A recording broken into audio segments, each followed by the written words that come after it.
Good afternoon students. 10th class का lesson चल रहा था अपना लेसन नंबर 8 मेटलर्जी। मेटलर्जी में हमने पढ़े थे physical and chemical properties of metals and non metals.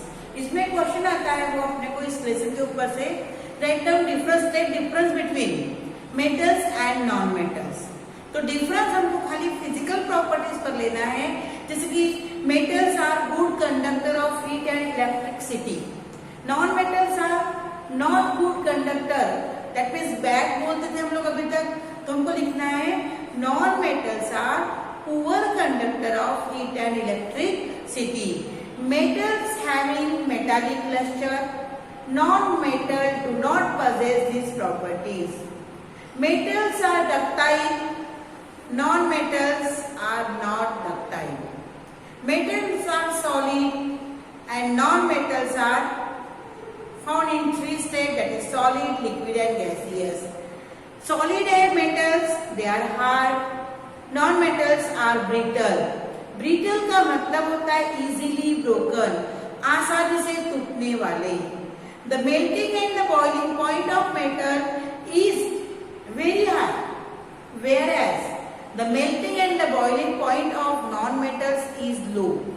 Exception सब में होता है, ये हमने पहले पढ़े थे कि state difference between metals and non-metals. Then chemical properties of metals, ये भी हमारा हो गया था। इसके बाद उसमें हमने पढ़े थे chemical properties of metals में reaction with oxygen, reaction with water, then reaction with metal with oxygen. Nitric acid में एक हम दिया था एक्वारेजिया। एक्वारेजिया क्या होता है? ये is a highly corrosive and fuming liquid. Corrosive and fuming liquid, जैसे उसमें कोई चीज डालते हैं गोल्ड सिल्वर की तो उसे भाप आती है, धुआं जैसा आता है, तो कहते हैं fuming. Aqua regia is a highly corrosive and fuming agent, that is liquid. It is one of the few reagents which can dissolve noble metal like gold, silver and platinum. सोना और चांदी, gold and silver and platinum किसी में भी dissolve नहीं होते, उन पर किसी की भी क्रिया होती नहीं, किसी का भी रिएक्शन उनके ऊपर होता नहीं है। परंतु एक्वारेजिया जो है is a mixture of nitric acid and sulphuric acid. What is aquaresia?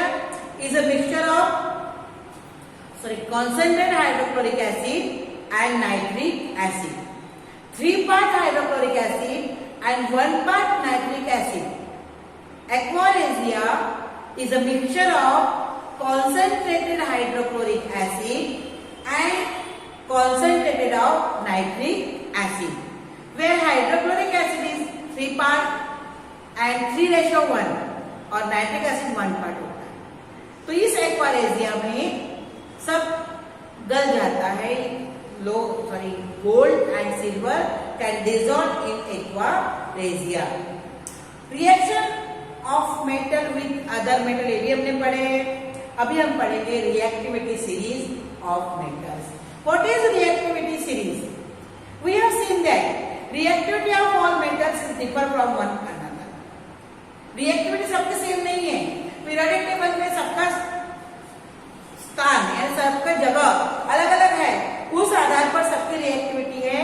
And all metals are not same in their reactivity. Reagent like oxygen, water and acid are not useful to determine the relative reactivities of all the metals. Reagent है water, reagent है acid and reagent है oxygen. It reacts with oxygen, it reacts with water, it reacts with acid, forming highly reactive, medium reactive और lower reactive. उस आधार पर reactivity of metals depend करती है and their place in the periodic table according to their reactive or more reactive, less reactive या फिर medium reactive, इस प्रकार से उनकी होती है। द डिस्प्लेसमेंट रिएक्शन, हम इसके पहले लेसन में पढ़े displacement reaction. The displacement reaction of metals with solution of salt of water serve this purpose. इसके लिए कौन सी रिएक्शन का यूज करना पड़ता है? डिस्प्लेसमेंट का। मेटल ए, अब डिस्प्लेसमेंट क्या आएगा? Metal A plus solution of metal B, क्या दे रहा है ये? Solution of metal A plus metal B. ये हो गया डिस्प्लेसमेंट रिएक्शन। एक दूसरे की पोजीशन लेना, that is displacement reaction. In the previous activity iron is displaced copper from copper sulphate. Iron यहां पे दिया है CuSO4 प्लस ये क्या है? Iron. Iron is displaced from क्या होगा? Copper sulphate.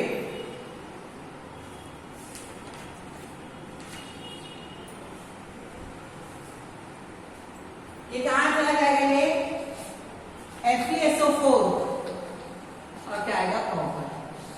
मेटल अलग हो गया, ये हो गया डिस्प्लेसमेंट रिएक्शन। ये क्या हो गया? Displacement reaction. तो रिएक्टिविटी सीरीज क्या कहलाती है? बुक में है, देखिए अपने अपने बुक में। Scientist have developed the reactivity series by doing many displacement many experiments. अब रिएक्टिविटी सीरीज कैसे डेवलप होती है? बहुत सारे साइंटिस्ट लोगों ने क्या किया? एक्सपेरिमेंट, काइपर से displacement reaction, the arrangement of metals in the increasing और डिक्रीजिंग ऑर्डर ऑफ रिएक्टिविटी। अरे साइंटिस्ट लोगों ने जो एक्सपेरिमेंट किए, क्या तो according to their increasing order या फिर according to their decreasing order of metals. ये मेटल्स है, मेटल्स का इंक्रीजिंग ऑर्डर, फिर इसका सपोज है सोडियम है, इसका 11 है, दूसरा एल्यूमिनियम आ रहा है, इसका 13 है, फिर दूसरा कुछ आ रहा है उसका 14 है। ये इंक्रीजिंग ऑर्डर। और डिक्रीजिंग ऑर्डर कैसे? सपोज यहाँ पे 14, 15 है, यहाँ 14 आ रहा है, यहाँ पे कैसा आ रहा है? क्या आएगा? यहाँ पे 10 है। इस प्रकार से ये डिक्रीजिंग ऑर्डर, सॉरी, ये 15 आएगा, ये 14 आएगा और ये कैसा आएगा? 15, 14 नहीं आएगा, हाँ 15 आएगा, ये 14 आएगा, ये 13 आएगा। इस प्रकार से decreasing order. Displacement reaction scientist लोगों ने किए हैं according to their displacement reaction. या तो उनका इंक्रीजिंग ऑर्डर में उनको अरेंज किया या उनको डिक्रीजिंग ऑर्डर में अरेंज किया। Of reactivity is called as the reactivity series. The arrangement of metals according to their reactivity as their increasing order और their decreasing order is known as reactivity series. Metals are divided in the following groups. अब उनके reactivity के आधार पर metals को divide किया है 3 groups में। Highly reactive, moderately, जो मैंने मीडियम कहा, मॉडरेटली रिएक्टिव, और तीसरा है लेस रिएक्टिव। ये जो तुम्हारे बुक के अंदर पेज नंबर 97 में जो 8.5 का डायग्राम दिख रहा है, रिएक्टिविटी सीरीज ऑफ मेटल्स, ये आपको पढ़ लेना है और इसको देखना है। डायग्राम अक्सर आता है कि जो हाई रिएक्टिविटी कौन है, मॉडरेट रिएक्टिविटी कौन है, या फिर लोअर रिएक्टिव एलिमेंट्स कौन से है। Reaction of non metals with non metals. अब इसके बाद आएगा रिएक्टिविटी सीरीज के बाद reactivity of metals with non metals. Reactive series में बताते हैं reactivity metals with non metals. Metals react with non metals. Noble gas, periodic table पढ़े हो, पीरियोडिक टेबल में 8 ग्रुप के एलिमेंट जितने भी है, helium, neon, argon, krypton, xenon, इनके आउटर मोस्ट ऑर्बिट में 8 इलेक्ट्रॉन है and 8 electron in their they have 8 electrons in their outermost orbit, so they are electrically inactive. They cannot take part in chemical reaction and they are inactive. क्यों? क्योंकि उनके outermost में कितने electron है? 8 and they are completed with 8 electrons and they are कैसे उन्हें कहते हैं noble gas, rare gas, inert gas एक ही है. They are known as noble gas. क्या कहा जाता है? noble gas element. उनको एक और नाम है rare gas element, या उसे कहते हैं inert gas element. अब ये सब एलिमेंट्स क्या है?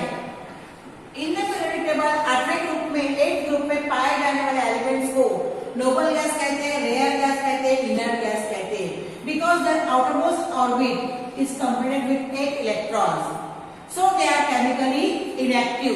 क्या है वो? केमिकली इनएक्टिव है. They can not take part in chemical reaction. न इलेक्ट्रॉन देते हैं, इलेक्ट्रॉन लेते हैं. They are completed with 8 electrons, so they are known as noble gas, so they are known as rare gas, so they are known as inert gas element. Reaction of metals with non-metals में noble gas like helium, neon, krypton, argon, xenon do not take part in chemical reaction. We have seen from the reaction of metals that cations are formed by oxidation of metals. If we look into electronic configuration, some metals and non-metals, it will be seen that the driving force behind the reaction is to attain the electronic configuration of the nearest noble gas. जैसे ये argon है, ये helium है, या argon है, ये krypton है, ये argon है ना, ये है. तो ये जो एलिमेंट्स है, जैसे sodium reacts with chlorine forming sodium chloride. अब इसकी भी आउटपुट ऑर्बिट में 1 इलेक्ट्रॉन है, इसका आउटपुट में 7 इलेक्ट्रॉन है. तो इन metals always donate electron, non metals always accept electron. ये इलेक्ट्रॉन देखिए यहाँ पे इलेक्ट्रॉन ये बॉन्ड बनाते हैं. अब यहाँ पे ये सोडियम के आउटपुट में 1 इलेक्ट्रॉन है, तो अपने नियरेस्ट जो इनर्ट गैस एलिमेंट पाए जाते हैं उसके जैसा अपना आउटरमोस्ट ऑर्बिट कंप्लीट करना वो चाहते हैं. Metals not this by losing electron. अरे मेटल्स कैसे करते हैं? अपने आउटरमोस्ट में 1 इलेक्ट्रॉन कैसे पाया जाता है? उनमें metals always donate electron. By donating electron 1 और 2 और 3 they forming 8 electrons in their outermost orbit and उनके नियरेस्ट जो नोबल गैस एलिमेंट रहता है वैसे जैसे उनका कॉन्फिगरेशन हो जाता है. एंड उसी प्रकार non metals accepting electron, 1 electron, 2 electron, 3 electron and they are complete their outermost orbit. यहाँ पे सोडियम क्लोराइड का एग्जाम्पल बुक में भी दिया हुआ है और ये कॉमन है. तो किस प्रकार से होता है सोडियम क्लोराइड का? देखिए, ट्वाइस Na प्लस Cl, ये क्या दे रहा है? NaCl. यहाँ ये है मेटल और ये क्या है? Non metal. इसके आउटरमोस्ट ऑर्बिट में कितने इलेक्ट्रॉन है? 1. इसके आउटरमोस्ट में कितने इलेक्ट्रॉन है? 7. समझ में आ गया? ये इलेक्ट्रॉन दे देगा और एक इलेक्ट्रॉन ले लेगा. इलेक्ट्रॉन देके इसकी सेकंड ऑर्बिट में 8 इलेक्ट्रॉन का आउटरमोस्ट हो जाएगी और इसकी 8 में 7 है तो 1 मिल जाएगा. तो क्या हो जाएगा? इसके भी ऑक्टेट कंप्लीट हो जाएगा and they form compound. Chemical properties of non metals. Non metals are collection of elements. अब नॉन मेटल्स क्या है? Non-metals are the collection of elements having less similarity in physical and chemical properties. Non-metals are a collection of elements which having less similarity in their physical and chemical properties. Non-metals are also called electronegative elements. Why? Non metals को electronegative क्यों कहते हैं? Because हमने पहले कभी 8वीं class में पढ़े थे कि atom is made from proton, neutron and electron, where proton having positive charge and electron having negative charge and number of proton is equal to number of electron. so atom is electrically neutral.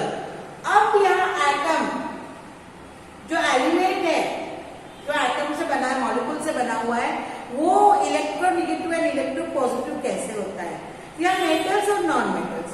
तो non metals electron accept करते, जैसे यहाँ chlorine ने electron accept किया है और ये electronegative है, देने वाला इलेक्ट्रोपॉजिटिव, देने वाला मेटल और लेने वाला non metal. Metal always donate electron, whereas non-metal always accept electron. ये ध्यान में रखो। तो non-metals are क्या है? Non-metals are the collection of elements having less similarity in their physical and chemical properties. They are known as electronegative because they accept electron from metals and form compound. They form negative charge ion. Negative charge ion कौन है? Electrons. Some example of non-metals are reaction of non-metals with oxygen. अब non-metals वाले oxygen के साथ reaction of non-metals with oxygen, reaction of जैसे carbon है, carbon react with oxygen forming carbon dioxide है। तो कैसा है? ये एसिडिक है। ये कैसा रहता है? Acidic oxide. Reaction of non metals with water, ये हो गया ऑक्सीजन और ये हो गया water. Non metal react with water forming